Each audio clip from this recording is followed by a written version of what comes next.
ഭാഗത്ത് 10-20 വർഷമായിട്ട് സാമൂഹിക രംഗത്ത് സജീവമായിരുന്ന നമ്മുടെ എല്ലാവരും പ്രിയങ്കരനായ സ്വാഫി വൈലത്തൂരിന്റെ യാത്രയുമായി ബന്ധപ്പെട്ടാണ്. അതിൽ എനിക്ക് അടുത്തതായിട്ടുള്ള കർത്തവ്യം എന്താണെന്ന് വെച്ചാൽ നിങ്ങൾക്കെല്ലാവർക്കും സ്വാഗതം ആശംസിക്കുക എന്നുള്ളതാണ്. ആദ്യമായി നമുക്കെല്ലാവർക്കും പ്രിയങ്കരനായ നമ്മുടെ അധ്യക്ഷൻ മുഹമ്മദ് അലി തിരൂരിനെ സ്വാഗതം ചെയ്തു കൊടുക്കുന്നു. നമ്മളെല്ലാം പ്രിയങ്കരനായ സ്വാഫി വൈലത്തൂരിനെ ഈ വേദിയിലേക്ക് സ്വാഗതം ചെയ്തു കൊടുക്കുന്നു. അതുപോലെ തന്നെ ഈ യോഗത്തിൽ മുഖ്യപ്രഭാഷണം നടത്തുന്ന നൗഷാദ് കൊല്ലത്തെയും ഈ വേദിയിലേക്ക് സ്വാഗതം ചെയ്തു കൊടുക്കുന്നു. അതുപോലെ തന്നെ നമ്മുടെ എല്ലാവരും കാരണവരായ ജലാൽക്കാരെ ഈ വേദിയിലേക്ക് സ്വാഗതം ചെയ്തു. ഈ വേദിയിലേക്ക് സ്വാഗതം ചെയ്തുകൊണ്ട് എന്റെ കർത്തവ്യം നിർവഹിക്കുന്നു. അസ്സലാമു അലൈക്കും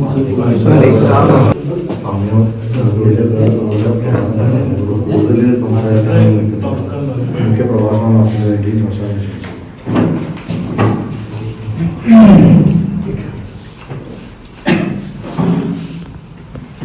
أعوذ بالله من الشيطان الرجيم. بسم الله الرحمن الرحيم. الحمد لله رب العالمين والصلاة والسلام على أشرف الأنبياء والمرسلين وعلى آله وصحبه أجمعين. رب اشرح لي صدري ويسر لي أمري واحلل عقدة من لساني يفقهوا قولي. الحمد لله نحمده ونستعينه ونؤمن به ونتوكل عليه ونعوذ بالله من شرور أنفسنا ومن سيئات أعمالنا. من يهده الله فلا مضل له ومن يضلل فلا هادي له. بالهدى ودين الحق ليظهره على الدين كله ولو كره المشركون. أعوذ بالله من الشيطان الرجيم. بسم الله الرحمن الرحيم. يا أيها الذين آمنوا اتقوا الله ولتنظر نفس ما قدمت لغد واتقوا الله إن الله خبير بما تعملون. സഹോദരന്മാരെ, അസ്സലാമു അലൈക്കും വറഹ്മത്തുള്ളാഹി വബറകാതുഹു. നമ്മളിന്ന് ഒരുമിച്ച് കൂടിയിട്ടുള്ളത് നമ്മുടെ എല്ലാവരുടെയും പ്രിയങ്കരനായിട്ടുള്ള മുഹമ്മദ് ഷാഫി സാഹിബിൻ്റെ യാത്രയുമായി ബന്ധപ്പെട്ടുള്ള ഒരു യോഗത്തിലാണ്. ഇത്തരത്തിലൊരു യോഗം നമ്മൾ മുമ്പ് സംഘടിപ്പിച്ചിട്ടുണ്ടെങ്കിലും പലതവണ നമ്മൾ യാത്രയപ്പ് നൽകിയിട്ടുണ്ടെങ്കിലും വളരെ വികാരനിർഭരമായിട്ടുള്ള ഒരു യാത്രയപ്പാണ് നടക്കുന്നത്. കാരണം 2005 അഫർബാദിലെ അല്ലെങ്കിൽ സൗദി അറേബ്യയിലെ ഏറ്റവും വലിയ മിലിറ്ററി ക്യാമ്പായിട്ടുള്ള KKMC ഒരു ജോലിക്കാരനായിട്ട് കേരളത്തിലുള്ള തിരൂരിലുള്ള വൈലത്തൂർ എന്ന ഗ്രാമത്തിൽ നിന്നും ജോലിക്കായി വന്നിട്ടുള്ള മുഹമ്മദ് ഷാഫി വളരെ കുറഞ്ഞ വർഷങ്ങൾ കൊണ്ട് തന്നെ അഫർബാദിലെയും അതുപോലെ തന്നെ അദ്ദേഹം ജോലി ചെയ്യുന്ന KKMC എന്നുള്ള വളരെ വിശാലമായിട്ടുള്ള ഒരു മിലിറ്ററി ക്യാമ്പിൻ്റെ ഉള്ളിൽ പ്രത്യേകമായ സവിശേഷമായ ഒരു ശ്രദ്ധ ലഭിക്കുന്ന തരത്തിലുള്ള പ്രവർത്തനങ്ങൾ കാഴ്ചവെക്കാൻ അദ്ദേഹത്തിന് കഴിഞ്ഞിട്ടുണ്ട് എന്നുള്ളതാണ്.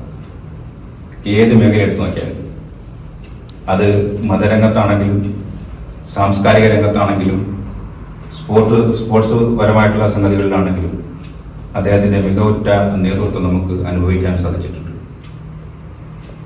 ഒരു ഉദാഹരണം പറയുകയാണെങ്കിൽ, ഇവിടെ നമ്മുടെ സംഘടനാ പ്രവർത്തനം തുടങ്ങിയ ആ ഒരു കാലഘട്ടത്തിൽ 2-3 വർഷം അല്ലെങ്കിൽ 5 വർഷം ശേഷമാണ് അദ്ദേഹം ഇവിടെ എത്തുന്നത്.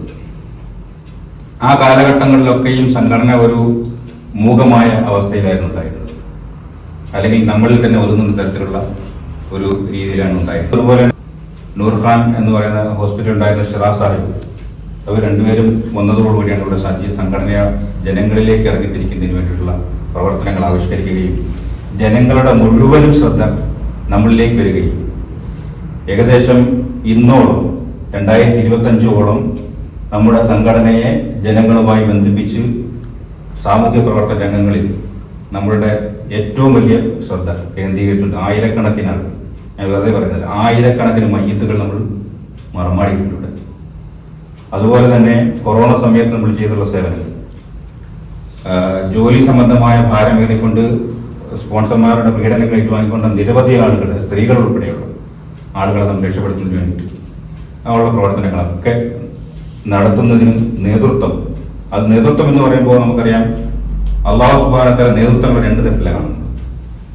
ഒന്ന് ദുനിയാവിന്റെ നേതൃത്വം, രണ്ട് ആഖിറത്തിന്റെയും നേതൃത്വം. ഇത് രണ്ടും ഒന്നിച്ച് സമ്മേളിക്കുന്ന ഒരാളാണ് നമുക്ക് മുന്നിൽ ഇരിക്കുന്ന ഈ ഷാഫി സാഹിബ് എന്ന് പറയാൻ എനിക്ക് വളരെ വളരെ അഭിമാനവും വളരെ സന്തോഷവുമുള്ള ഒരു സംഗതിയാണ്. ദുനിയാവ് കളയാതെ തന്നെ ആഖിറത്തിന് എങ്ങനെ കയ്യിലേക്കാം എന്ന് നമുക്ക് വരച്ച് കാണിച്ചെന്ന ഒരു നേതൃത്വമാണ് നമുക്കുണ്ടായിരുന്നത്. അദ്ദേഹം പോകുമ്പോൾ നമുക്ക് തീർച്ചയായിട്ടും നമ്മുടെ കണ്ണിൽ നിന്നും കണ്ണീർ വരും ഇൻഷാ അല്ലാഹ്. അത്രത്തോളം നമ്മളോട് ഹൃദയത്തിനോട് ചേർന്നിട്ടുള്ള നമ്മുടെ പ്രയാസങ്ങളിൽ, നമ്മുടെ പ്രശ്നങ്ങളിൽ, നമ്മുടെ എല്ലാ അവസരങ്ങളിലും, നമ്മുടെ സന്തോഷങ്ങളിലും ഒക്കെയും നമ്മളെ വിളിക്കുകയും നമ്മളെ അനുമോദിക്കുകയും നമ്മളെ സമാശ്വസിപ്പിക്കുകയും നമുക്ക് വേണ്ടി ദുആ ചെയ്യുകയും ഒക്കെ ചെയ്യുന്ന ഒരു നേതൃത്വമാണ് നമുക്കിന്ന് നാട്ടിലേക്ക് പോകുന്നത്. പക്ഷെ അത് നമുക്ക് വ്യക്തിപരമായി നമുക്ക് നഷ്ടമാണെങ്കിലും അദ്ദേഹത്തിന് ഒരു നഷ്ടമുണ്ടാകുന്ന അദ്ദേഹം പറഞ്ഞിട്ടുണ്ട്. അദ്ദേഹം നഷ്ടമാണ്. പക്ഷേ നാളെ ആഖിറത്തിലേക്കുള്ള ഒരു പോക്ക് തീർച്ചയായും നമ്മുടെ ഓരോ പ്രവർത്തകർക്കുള്ള മാതൃകയായിട്ട് അദ്ദേഹം നമ്മുടെ മുമ്പിലുണ്ട് എന്ന് മനസ്സിലാക്കേണ്ടത്. ഒരിക്കലും അദ്ദേഹം എന്ത് ചെയ്തിട്ടില്ല, ദുനിയാവിനെ കൈവെടിച്ചിട്ടില്ല. ദുനിയാവിന്റെ കാര്യങ്ങളൊക്കെയും അല്ലാഹുവിന്റെ റസൂൽ എങ്ങനെയാണോ പറഞ്ഞിട്ടുള്ളത് അതുപോലെ പ്രാവർത്തികമാക്കിയിട്ടുണ്ട്. അതുപോലെ ആഖിറത്തിലേക്കുള്ള ചവിട്ടുപടികൾ നമുക്കറിയാം. നമ്മൾ ഇരിക്കുന്ന ഈ കൂട്ടത്തിൽ ഏറ്റവും കൂടുതൽ ഉംറ നിർവഹിച്ചിട്ടുള്ള വ്യക്തിത്വമാണ് അദ്ദേഹം. കുറഞ്ഞത് 2 മാസത്തിലൊരു പ്രാവശ്യമെങ്കിലും അദ്ദേഹം ഉംറ ചെയ്യാൻ പോയിട്ടുണ്ടാവും. മുമ്പൊക്കെ മാസങ്ങൾ തന്നെ പോകുമായിരുന്നു. അതുപോലെ തഹജ്ജുദ് നിസ്കാരത്തിന്റെ കാര്യത്തിൽ, അതുപോലെ സുന്നത്ത് നമസ്കാരം വ്യാഴാഴ്ച വെള്ളിയാഴ്ച നിസ്കരിക്കുന്ന ആളാണ് അദ്ദേഹത്തിന്റെ ഒരു പ്രാർത്ഥന നമ്മളോട് എപ്പോഴും പറയുന്നത്, ഖുർആനിൽ സ്വർഗത്തിൽ 7 വാതിലുകളുണ്ട്. അതിൽ റയ്യാൻ എന്നൊരു വാതിലുണ്ട്. അത് പ്രത്യേകമായിട്ട് നോമ്പുകാർക്ക് നൽകിയിട്ടുള്ള ഒരു വാതിലാണ്. ആ വാതിലിലൂടെ നീ കടന്നു പോകേണ്ടതുണ്ട്. ഇൻഷാ അല്ലാഹ് അദ്ദേഹത്തോടൊപ്പം നമുക്കും ആ വാതിലിൽ കടന്നു പോകാനുള്ള തൗഫീഖ് നൽകുമാറാകട്ടെ എന്ന് പ്രാർത്ഥിക്കുന്നു. അതുപോലെ തന്നെ വ്യക്തമായ ഒരു നിയന്ത്രണത്തിലൂടെയാണ് അദ്ദേഹം പോയിക്കൊണ്ടിരിക്കുന്നത്. ജീവിതത്തിന്റെ എല്ലാ മേഖലകളിലും കൃത്യമായ പ്ലാനിങ് നമുക്കതൊന്നില്ല. പക്ഷെ അദ്ദേഹത്തിന് പ്ലാനിങ് ഉണ്ട്. ആ പ്ലാനിങ്ങിലൂടെ മാത്രമേ അദ്ദേഹം പോയിട്ടുള്ളൂ ഇതുവരെയും. ഇൻഷാ അല്ലാഹ് അദ്ദേഹത്തിന്റെ ജീവിത അവസാനം വരെയും ആ പ്ലാനിങ് തെറ്റാതെ, നമ്മുടെ മാർഗത്തിൽ തെറ്റിപ്പോകാതെ നമുക്ക് ഇനിയും ഏറ്റവും നല്ല നേതൃത്വമായി തന്നെ മുമ്പോട്ട് പോകാൻ അല്ലാഹു തആല അദ്ദേഹത്തിന് തൗഫീഖ് നൽകുമാറാകട്ടെ. അദ്ദേഹത്തിന്റെ ഒരു നേതൃത്വ ഗുണം നമ്മളിലും നാളെയും നമുക്ക് തെറ്റിപ്പോകാത്ത രീതിയിൽ അല്ലാഹു നമ്മളെ നിലനിർത്തുമാറാകട്ടെ. അദ്ദേഹം ഒരു സംരംഭം തുടങ്ങിക്കിട്ടാണ് ഇവിടെ ഗൾഫിൽ നിന്നുകൊണ്ട് തന്നെ നാട്ടിൽ ചെന്നാൽ ഒരുപക്ഷെ പ്രവാസികൾക്ക് ഏറ്റവും പ്രധാനപ്പെട്ട ഒരു പ്രയാസം ഇവിടെ നിന്ന് വിട്ടുപോയാൽ എന്ത് ചെയ്യാൻ കഴിയും എന്നൊരു തോന്നലാണ്. പക്ഷെ നാട്ടിലെത്തുമ്പോഴും അദ്ദേഹം ഇവിടെ നിന്ന് പ്ലാൻ ചെയ്തു. മില്ലറ്റ് എന്ന് പറയുന്ന ചെറുധാന്യങ്ങളുടെ ഒരു മിക്സിംഗ് അല്ലെ, അതാണ് പ്ലാൻ ചെയ്തിട്ടുള്ളത്. അത് അദ്ദേഹത്തിന്റെ ജില്ലയിലെ തന്നെ ഫ്രാഞ്ചൈസ് അദ്ദേഹം ഏറ്റെടുത്തു എന്നുള്ളതാണ്. മലപ്പുറം ജില്ല മുഴുവനായിട്ടും ആ മില്ലറ്റിന്റെ ഒരു ഫ്രാഞ്ചൈസി അദ്ദേഹം ഏറ്റെടുക്കുകയും അത് എന്റെ പ്രവർത്തനങ്ങൾ നടത്തിക്കൊണ്ടിരിക്കുകയാണ്. ഇപ്പൊ നാട്ടിൽ ചെല്ലുമ്പോൾ അദ്ദേഹത്തിന് അതുമായി ബന്ധപ്പെട്ട് പ്രവർത്തിക്കാൻ കഴിയും. പക്ഷേ ആ സമയങ്ങളിലൊക്കെയും പ്രവാസ ജീവിതത്തിൽ എങ്ങനെയാണോ അദ്ദേഹം ജീവിച്ചിരുന്നത്, അദ്ദേഹത്തിന്റെ കർമ്മങ്ങൾ, അതായത് നമസ്കാരങ്ങൾ, ദിക്റുകൾ, സ്വലാത്തുകൾ, നോമ്പുകളൊക്കെയും നാട്ടിലും ഇതുപോലെ തുടരാൻ അദ്ദേഹത്തിന് തൗഫീഖ് നൽകുമാറാകട്ടെ. അതുപോലെ നമ്മുടെ സംഘടനാ പ്രവർത്തനങ്ങൾ, ദീനീ പ്രവർത്തനങ്ങൾ, പിന്നെ സാംസ്കാരിക പ്രവർത്തനങ്ങൾ, അല്ലെങ്കിൽ ജനങ്ങളുമായിട്ട് ബന്ധപ്പെട്ടുപെടുന്ന എല്ലാ പ്രവർത്തനങ്ങളിലും സജീവമായി തന്നെ നമുക്ക് നാളെ കാണാൻ കഴിയണം. ഷാഫി സാഹിബ് ആ നേതൃത്വങ്ങളുടെ മുൻനിരയിൽ കാണാൻ നമുക്ക് കഴിയട്ടെ എന്നുള്ള പ്രാർത്ഥനയാണ് എനിക്കുള്ളത്. ഇൻഷാ അല്ലാഹ് അതിന് അല്ലാഹു തആല തൗഫീഖ് നൽകട്ടെ എന്നുള്ള പ്രാർത്ഥന കൂടി ഞാൻ എൻ്റെ ചെറുവാക്കുകൾ ഉപസംഹരിക്കുകയാണ്. അസ്സലാമു അലൈക്കും വറഹ്മത്തുള്ളാഹി വബറകാതുഹു. ആശംസകൾ അർപ്പിച്ച് സംസാരിക്കാം. നസീർ സാഹിബ് ഒരു മിനിറ്റ്.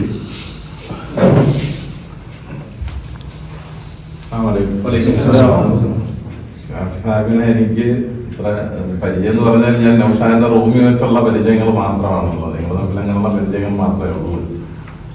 പിന്നെ ഒരു യാത്രയായിട്ട് നൗഷാദ് രാത്രി വിളിച്ച് പറഞ്ഞു, അൽഹംദുലില്ലാഹ് നല്ല അതിന് എല്ലാവിധ ആശംസകളും ഷാഫി സാഹിബിന് ആശംസിക്കുന്നു.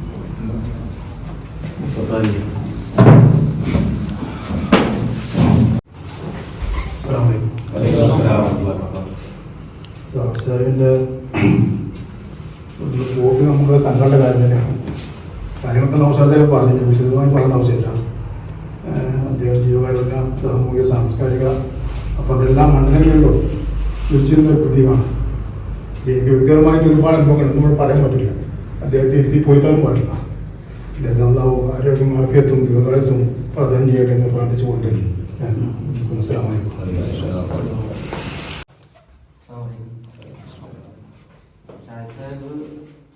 ഒരുപാട് അഹോരാത്രം കഷ്ടപ്പെട്ടൊരു വ്യക്തിത്വമാണ്.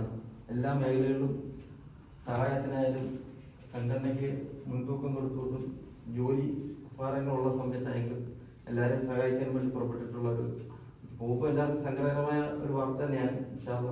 എന്തായാലും പ്രവാസ ലോകം കഴിഞ്ഞ് എല്ലാവരും നാട്ടിൽ തന്റെ അവസ്ഥകളുണ്ടല്ലോ. അപ്പോൾ അതുകൊണ്ട് ഷാഫി സാഹിബ് പോകുന്നത് നമുക്ക് വളരെ ബുദ്ധിമുട്ടുള്ള കാര്യം തന്നെയാണ്. പക്ഷെ ഒരു സമയമായി കഴിഞ്ഞാൽ എല്ലാവർക്കും ഈ തീരുമാനം എടുക്കേണ്ടി വരും. ആള് അതിന് പകരം നമുക്ക് ഇവിടെ സംഘടനയും കാര്യങ്ങളൊക്കെ മുന്നോട്ട് പോകാൻ പഠിച്ചാൽ വേറെ നല്ല രീതിയിൽ ഏർപ്പാടാക്കി തരട്ടെ. ഷാഫി സാഹിബ് പോകുന്നിടത്തും ആളെ ഉദ്ദേശിച്ച കാര്യങ്ങളൊക്കെ നല്ല രീതിയിൽ നടത്താനും എല്ലാം രാഹത്തായി കൊടുക്കാൻ വേണ്ടി എല്ലാവരും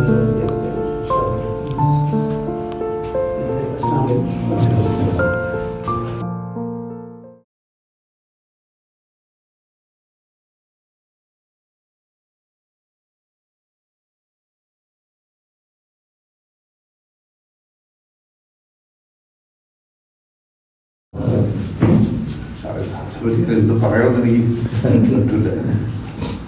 നമ്മൾ ഇത്രയും സാധനം നമ്മളെ വീട്ടിൽ തിരിച്ചു പോവല്ലേ, നമുക്ക് എല്ലാവരും പ്രാച്ചി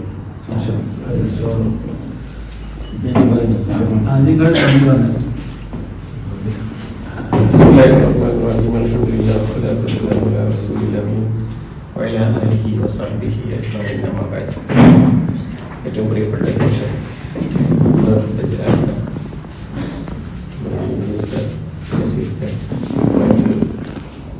പ്രിയപ്പെട്ട സഹോദരങ്ങളെ, അസ്സലാമു അലൈക്കും. അല്ലാഹു സുബ്ഹാനഹു വ തആല നമ്മുടെ ഈ കൂട്ടലിനെയും പ്രവൃത്തിയെയും ഒക്കെ അവൻ്റെ അടുത്ത് ഒരു സാലിയാമലാക്കി തീർക്കുമാറാവട്ടെ. ഇൻഷാ അല്ലാഹ് നമ്മൾ സാധാരണ പല മീറ്റിങ്ങുകളിൽ കൂടാറുണ്ട്, പല ക്ലാസ്സുകളും നമ്മൾ എടുക്കാറുണ്ട്. പക്ഷെ ഇത്തരത്തിലുള്ള ഒരു മീറ്റിംഗ് ജീവിതത്തിൽ ആദ്യമായിട്ടാണ് ഇത്തരത്തിലൊരു യാത്രയപ്പ് മീറ്റിംഗ് എന്ന് പറയുന്നത്. എന്നെ സംബന്ധിച്ചിടത്തോളം നമുക്കറിയാം, ജീവിതം എന്ന് പറയുന്നത് ഒരു യാത്രയാണ്. അത് അല്ലാഹു സുബ്ഹാനഹു വ തആല ആലമുൽ അർഹാമില് നമ്മളെ റൂഹ് നിക്ഷേപിച്ചത് മുതൽ നമ്മുടെ മാതാവിന്റെ ഗർഭപാതത്തിലൂടെ 4 മാസങ്ങൾക്കകം റൂഹ് ഊതി, പിന്നീട് 10 മാസങ്ങൾക്ക് ശേഷം നമ്മൾ ഈ ലോകത്തേക്ക് ഭൂജാതനായി, പിന്നെ നമ്മളുടെ കുട്ടിക്കാലം, അതിനുശേഷം നമ്മുടെ കൗമാരം, അതിനുശേഷം നമ്മുടെ യൗവനത്തിലേക്ക് കടക്കുകയാണ്. നമ്മൾ യൗവനത്തിലേക്ക് കടക്കുന്നതോടുകൂടി നമ്മളുടെ മേലിൽ ഉത്തരവാദിത്തങ്ങൾ വരികയാണ്. അതുവരെ ഉണ്ടായിരുന്ന ബാപ്പ ഉമ്മ ഉണ്ടായിരുന്ന ആ ഒരു സംരക്ഷണത്തിൽ നിന്ന് മാറി നമ്മൾ സ്വന്തമായിട്ട് ഉത്തരവാദിത്തം ഏറ്റെടുക്കുകയും ജീവിതത്തിന്റെ മൈഷത്തിന്റെ മേഖലകളിലേക്ക് ചേക്കേറുകയും ചെയ്യാണ്. അതിന്റെ ഭാഗമായിട്ടാണ് നമ്മൾ നാട്ടിൽ നിന്നാൽ ഒന്നും മൈഷത്ത് എത്തിപ്പിടിക്കാൻ പറ്റാത്തത് കൊണ്ട് നമ്മൾ വിദേശ രാജ്യങ്ങളിലേക്ക് നമ്മുടെ ജീവിതത്തെ പറിച്ചു നടുന്നത്. ആ ഒരു ജീവിതത്തെ പറിച്ചു നടന്നതോടുകൂടി നമുക്കൊരു പേര് വീഴാണ്, പ്രവാസി എന്നുള്ള പേര് വീഴാണ്. ആ പ്രവാസ ലോകത്താണ് നമ്മൾ യഥാർത്ഥത്തിൽ നമ്മുടെ ജീവിതത്തിന്റെ കയ്പും രുചിയും അതിന്റെ താളവ്യത്യാസങ്ങളും ഒക്കെ അനുഭവപ്പെടുന്നത്. എന്നെ സംബന്ധിച്ചിടത്തോളം ഞാനൊരു മീഡിയം ക്ലാസ് കുടുംബത്തിൽ ജീവിച്ചു വളർന്ന ഒരാളായതുകൊണ്ട് തന്നെ ഈ ജീവിതത്തിന്റെ തിക്തഫലങ്ങളൊന്നും അനുഭവിച്ചിട്ടുണ്ടായിട്ടില്ല. പക്ഷെ എനിക്ക് പ്രവാസ ജീവിതത്തിലേക്ക് കടന്നു വന്നതോട് കൂടിയിട്ട് എന്താണ് ജീവിതമെന്നും, എന്താണ് സമൂഹം അനുഭവിക്കുന്ന വിഷമങ്ങളെന്നും, എന്താണ് ആളുകളിലൂടെ ഈ അവരുടെ കുടുംബത്തിന് വേണ്ടി ഓരോരുത്തരും കഷ്ടപ്പെടുന്ന രീതികൾ എന്തൊക്കെയാണെന്നുള്ളതൊക്കെ മനസ്സിലാക്കാനും, ജീവിതത്തിന്റെ അതിന്റെ കരിയും പുകയും ഒക്കെ അനുഭവിക്കുന്നത് യഥാർത്ഥത്തിൽ ഒരു പ്രവാസിയായിരിക്കും എന്നാണ് ഞാൻ മനസ്സിലാക്കുന്നത്. നാട്ടില് പല അർത്ഥത്തിലും കച്ചവടങ്ങളും ബിസിനസ്സും ഒക്കെ കൊണ്ടെടുക്കുന്ന ആളുകൾ, തൊഴിൽ കൊണ്ടെടുക്കുന്ന ആളുകളെ സംബന്ധിച്ചിടത്തോളം ജീവിതത്തിന്റെ നാനാതുറകൾ അവർ മനസ്സിലാക്കുന്നില്ല എന്നുള്ളതൊരു യാഥാർത്ഥ്യം കൂടെ ഉണ്ട് നമുക്ക്.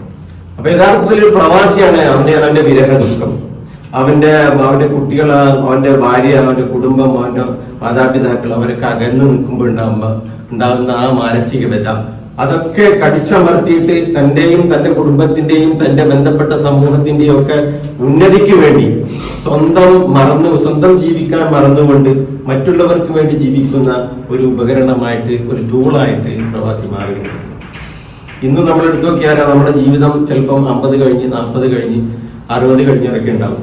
പക്ഷെ നമ്മളിപ്പോഴും നമുക്ക് വേണ്ടി ജീവിക്കാൻ തുടങ്ങിയിട്ടില്ല എന്നുള്ളതാണ് മനസ്സിലാക്കി.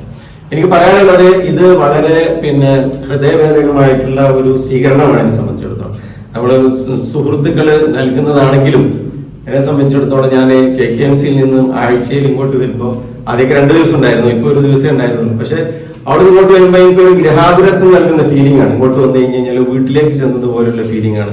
നമ്മളെ കൂട്ടുകാരോടൊക്കെ സംസാരിക്കുമ്പോൾ കിട്ടുന്ന, നമുക്ക് മാനസികമായി കിട്ടുന്ന ഒരു ഊർജം, അതോടൊപ്പം നമ്മൾ സമൂഹത്തിലേക്ക് ഇറങ്ങിയിട്ട് സമൂഹത്തിന് വേണ്ടി പ്രവർത്തിക്കുമ്പോൾ അതിലൂടെ നമുക്ക് കിട്ടുന്ന ഊർജം. യഥാർത്ഥത്തിൽ നമുക്ക് അതിൽ കഷ്ടപ്പാടും ബുദ്ധിമുട്ടുകളും പ്രയാസങ്ങളുമാണ്. പക്ഷെ അത് നമ്മളത് ഒരിക്കലും ബുദ്ധിമുട്ടാക്കാറില്ല, ഒരിക്കലും വേദനിപ്പിക്കാറില്ല. അതിലൂടെ നമുക്ക് കൂടുതൽ ആനന്ദം, കൂടുതൽ ഊർജം കിട്ടുകയാണ് ചെയ്യുന്നത്.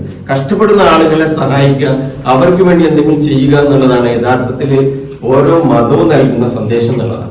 അപ്പൊ അത് നമ്മൾ ഇനിയും ഊട്ടിയുറപ്പിച്ച് നമ്മളെ കൊണ്ട് കഴിയുന്ന എന്താണോ അത് നമ്മൾ ചെയ്തുകൊണ്ടിരിക്കണം. ഞാൻ പറഞ്ഞു വന്നത്, ആ ഒരു പ്രവാസകാലം ജീവിതത്തിന്റെ 4 ഘട്ടങ്ങളിൽ ഉള്ള ഒരു ജീവിതം എന്ന് പറയുന്നത് ഒരു യാത്രയാണ്.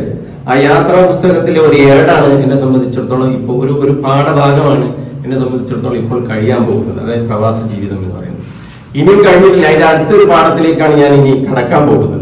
കാരണം അതും കഴിഞ്ഞ് കഴിഞ്ഞാൽ നമ്മുടെ ജീവിതം പിന്നെ പോകുന്നത്, ദുനിയാവ് കഴിഞ്ഞ് പിന്നെ പോകുന്നത് ബർസഖിയിലേക്കാണ്. ബർസഖി എന്ന് പറയുന്നത് നമ്മുടെ ഖബർ ജീവിതം. ഖബർ ജീവിതം കഴിഞ്ഞ് കഴിഞ്ഞാൽ അവിടെ കൊണ്ട് നമ്മൾ കഴിയുന്നില്ല, നമ്മുടെ യാത്ര തുടരുകയാണ്. പിന്നെ പോകുന്നത് നമ്മുടെ മഹ്ശറയിലേക്കാണ്. ഏറ്റവും ദൈർഘ്യമേറിയ ജീവിതകാലം എന്ന് പറയുന്നത് മഹ്ശറയാണ്. ആ മഹ്ശറയിലും ബർസഖിയിലും ഒക്കെ നമുക്ക് ജയിക്കാൻ കഴിഞ്ഞെങ്കിൽ മാത്രമേ നമ്മുടെ അവസാന ലക്ഷ്യമായ സ്വർഗത്തിലേക്ക് നമുക്ക് എത്തിപ്പെടാൻ പറ്റുള്ളൂ. അപ്പൊ ആലമിൽ അർവാഹിൽ നിന്ന് തുടങ്ങി ഈ ഭൂമിയിലൂടെ അങ്ങനെ കടന്നുപോയി ബർസഖി കഴിഞ്ഞ് നമ്മുടെ മഹ്ശറ കഴിഞ്ഞ് നമ്മൾ ലാസ്റ്റ് എത്തിയുന്ന നമ്മുടെ ലക്ഷ്യസ്ഥാനം എന്ന് പറയുന്നത് നമ്മുടെ സ്വർഗമാണ്, നരകമല്ല. നമ്മുടെ ലക്ഷ്യസ്ഥാനം എവിടെയാണ്? സ്വർഗമാണ്. ആ സ്വർഗത്തിലേക്ക് എത്തിപ്പെടാൻ വേണ്ടിയിട്ടുള്ള പണികളായിരിക്കണം നമ്മൾ എടുക്കേണ്ടത്. നമ്മുടെ ജീവിതത്തിന്റെ തിരക്കില് എനിക്ക് എന്റെ സഹോദരന്മാരോട് സൂചിപ്പിക്കാനുള്ളത്, ഞാൻ പോവുകയാണ്, ഒരു നസീഹത്ത് എന്നുള്ള രീതിയിൽ നിങ്ങൾ ഇതിനെ എടുക്കേണ്ടതുണ്ട്. നമ്മളെ സംബന്ധിച്ചിടത്തോളം കുറഞ്ഞ കാലം മാത്രമേ ദുനിയാവിലുള്ളൂ. ഏറി വന്നു കഴിഞ്ഞാൽ 70 വയസ്സ്. റസൂൽ സല്ലല്ലാഹു അലൈഹി വസല്ലം പറഞ്ഞത്, എന്റെ ഉമ്മത്തിന്റെ വയസ്സ് ബൈന 60 വ 70, 60-70 ഇടക്കാലത്തുള്ളതാണ്. പ്രവാചകന്മാരുടെ വഫാത്തായത് 63-ാമത്തെ വയസ്സിലാണ്. നമുക്കറിയാം സാധാരണ ആളുകൾ മരിക്കുന്ന ഒരു ആവറേജ് വയസ്സ് എന്ന് പറയുന്നതും ഈ 60-70 ഇടക്കാണ്. ഇപ്പൊ കുറച്ചുകൂടി ലൈഫ് ലോങ് ഒക്കെ കിട്ടിയിരുന്നു. പക്ഷെ ഇപ്പൊ ഈ കൊറോണയ്ക്ക് ശേഷം മരണത്തിന്റെ ഒരു വ്യാപകമായ രീതിയിലുള്ള കൂടുതൽ നമുക്ക് കാണാൻ സാധിക്കുന്നു. അപ്പോ നമ്മുടെ ജീവിതം ഇവിടെ കൊണ്ട് അവസാനിക്കുന്നില്ല. ജീവിതത്തിന്റെ യഥാർത്ഥ ലക്ഷ്യം എന്ന് പറയുന്നത് സ്വർഗം നേടുക. അപ്പൊ അതിനു വേണ്ടിയിട്ടുള്ള ഒരു പരീക്ഷണ കാലഘട്ടമാണ് ഈ ദുനിയാവ്. ഈ ദുനിയാവിൽ നമുക്ക് വിജയിക്കാൻ കഴിഞ്ഞു കഴിഞ്ഞാൽ മറ്റ് 2 ഘട്ടങ്ങളും നമുക്ക് വിജയിക്കാൻ സാധിക്കും. അപ്പൊ നമ്മളെ ഈ തിരക്കുപിടിച്ച ജോലിക്കിടയിലും തിരക്കുപിടിച്ച ജീവിത സംവിധാനങ്ങൾക്കിടയിലും നമ്മുടെ ധാർമ്മികമായിട്ടുള്ള ആത്മീയമായിട്ടുള്ള ആ ഒരു നിലവാരം നഷ്ടപ്പെടാതെ കാത്തു സൂക്ഷിച്ച് മുന്നോട്ട് പോകണം. നമ്മുടെ അക്കൗണ്ടിൽ നമ്മൾ പൈസ ഇടുന്നത് പോലെ നമ്മുടെ ആഖിറത്തിലേക്കുള്ള അക്കൗണ്ടിൽ നമ്മുടെ അമലുകൾ നിക്ഷേപിക്കണം എന്ന് കൂടി ഈ അവസരത്തിൽ ഞാൻ സൂചിപ്പിക്കുകയാണ്. കൂടുതൽ ഞാൻ പറയുന്നില്ല, ഒരുപാട് കാര്യങ്ങൾ പറയണമെന്നുണ്ട്, പക്ഷെ പറ്റിയ സമയമല്ല എന്നുള്ളത് തന്നെ ഇത്തരത്തിലൊരു യാത്ര വന്നിട്ടില്ല. യഥാർത്ഥത്തിൽ ഈ ബാങ്കൊക്കെ വെച്ച് അത് കണ്ടപ്പോൾ ഞാൻ ഞെട്ടിപ്പോയി. കാരണം ഇത്തരത്തിലൊന്നും ഞാൻ പ്രതീക്ഷിച്ചിട്ടില്ല. നമ്മൾ സാധാരണ സുഹൃത്തുക്കളുടെ ഇടയിൽ എന്തെങ്കിലുമൊക്കെ ഒരു ഗിഫ്റ്റ് നൽകിയിട്ട് വിടുന്ന രീതിയായിരുന്നില്ല. പക്ഷെ അതിന്റെ അവസാന സാഹിബും കൂടി മൊമാൻസ് അവരെ കൂടി കൂടിയിട്ട് ഒരു ആലോചിച്ച് തീരുമാനത്തെടുത്ത് ഇത്തരത്തിലൊരു മൊമെന്റിനേക്കാളും എന്നെ കൂടുതൽ ആകർഷിച്ചത് ഈ ഒരു ബാനറാണ്. ഇതിന്റെ പുറകിലുള്ള അത്തരം രീതിയിൽ സംഘടിപ്പിച്ച എന്റെ ആത്മസുഹൃത്തുക്കൾക്ക് ഞാൻ എല്ലാവിധ സ്നേഹവും കടപ്പാടും ഇവിടെ ഓർമ്മിപ്പിക്കുകയാണ്. ഈ പരിപാടിയിൽ ഇതിനു വേണ്ടി ഇവിടെ എത്തിച്ചേർന്ന അവരൊക്കെ ജോലി തിരക്കൊക്കെ നിൽക്കുന്ന എത്തിച്ചേർന്ന നിങ്ങൾക്കും എല്ലാവർക്കും എൻ്റെ സ്നേഹവും കടപ്പാടുണ്ടാകും. ഒരു വസിയത്ത് കൂടി ഞാൻ ചെയ്യാണ്. നിങ്ങളെല്ലാവരും നിങ്ങളുടെ ഓർമ്മകളിൽ, ദുആകളിൽ എൻ്റെയും കുടുംബത്തിനെയും എപ്പോഴും ഓർക്കണം. നാളെ നമുക്ക് ആഖിറത്തിലും ദുനിയാവിലും ആഖിറത്തിലും ഖൈർ ലഭിക്കുന്നതിന് വേണ്ടി എല്ലാവരും ദുആയിൽ ഉൾപ്പെടുത്തണം. അല്ലാഹു സുബ്ഹാനഹു വ തആല നമുക്ക് ഏവർക്കും തൗഫീഖ് നൽകുമാറാവട്ടെ. അസ്സലാമു അലൈക്കും.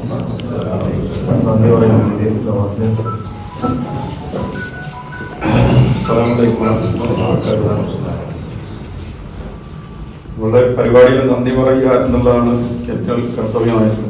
വളരെ ദുഃഖനിർഭരമായ ഒരു സംസാരം കൂടി നമ്മളുടെ നസീഹത്തോടെ നമ്മൾ സാഹസായം നൽകുകയുണ്ടായി. ഒരു പ്രധാനപ്പെട്ട സംഗതി അദ്ദേഹം പറഞ്ഞാൽ നമ്മുടെ ജീവിതത്തിൽ കിട്ടാതെ പോകുന്ന ചില സംഗതികൾ നമ്മൾ ശ്രദ്ധയില്ലാന്ന് തന്നെ പറയും. മറ്റുള്ളവർക്ക് എല്ലാ കാര്യങ്ങളും മനസ്സിലാക്കാനുള്ള കഴിവുകളുണ്ട്, പക്ഷേ ശ്രദ്ധയില്ല. പക്ഷെ അദ്ദേഹം വളരെ പ്ലാനഡായിട്ട് ഒന്നൊന്നായി കാര്യങ്ങൾ അവസാന ആഗ്രഹത്തിന്റെ കാര്യം പറഞ്ഞ ഹൃദയം തന്നെ നമുക്ക് വേദനിക്കും. അല്ലാഹു സുബ്ഹാനഹു വ തആല അദ്ദേഹത്തിന്റെ ആ നിർദ്ദേശം നമ്മളുടെ ജീവിതത്തിൽ, ഞാൻ ആദ്യം എന്നോട് പറയുന്നു, നിങ്ങളോടും പറയുന്നത്, നിങ്ങളൊക്കെ പ്രാവർത്തികമാക്കാൻ അല്ലാഹു നമുക്കൊരു ബുദ്ധിയും സ്ഥിരതയും ഓർമ്മശക്തിയും പെരുമാറാകട്ടെ. ഏറ്റവും പ്രിയപ്പെട്ട ബഹുമാന്യനായ നമ്മളുടെ മുഹമ്മദ് സാഹിബ്, ഈ യോഗത്തിന്റെ അധ്യക്ഷൻ, അദ്ദേഹത്തിന് പ്രത്യേകം നന്ദി പറയുന്നു. ഒരുപാട് കാര്യങ്ങൾ പറയാനുണ്ട്, പക്ഷേ നമ്മളുടെ ഈ സമയവും വൈകിയും ഒക്കെ കണക്കിലെടുത്തുകൊണ്ട് എല്ലാം ഒഴിവാക്കുകയാണ്.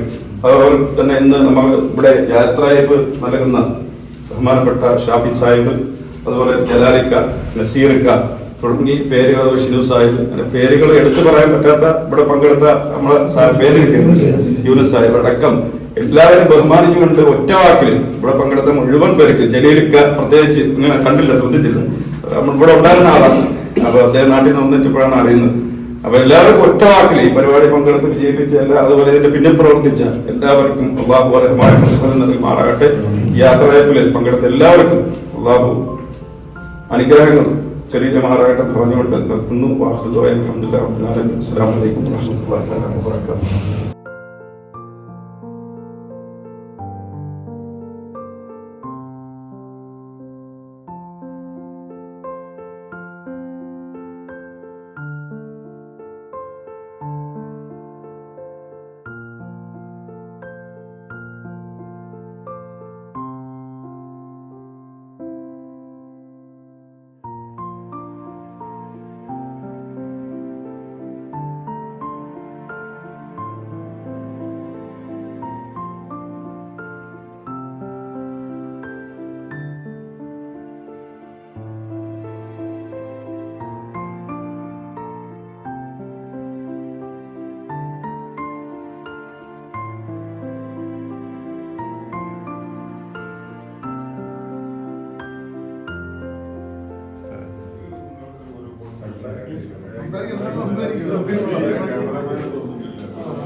ിലെ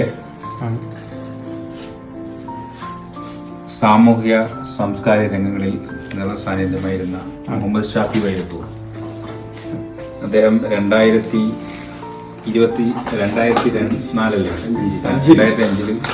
ഖബർബാത്തിൽ ഇറങ്ങിയതിനു ശേഷം ഇന്ന് 2025 ജനുവരി നീണ്ട 20 വർഷക്കാലത്തെ ഒരു സേവനം നിർത്തിക്കൊണ്ട് നാട്ടിലേക്ക് പോകുന്നതിന്റെ ഭാഗമായി സഹോദരങ്ങൾ മുറിക്കുന്ന കേക്കാണിത്. സ്നേഹത്തോടെ വളരെ സന്തോഷത്തോടെ എന്നാൽ വളരെയധികം പ്രയാസത്തോടെ മുറിക്കുന്ന ഒരു കേക്കാണിത്.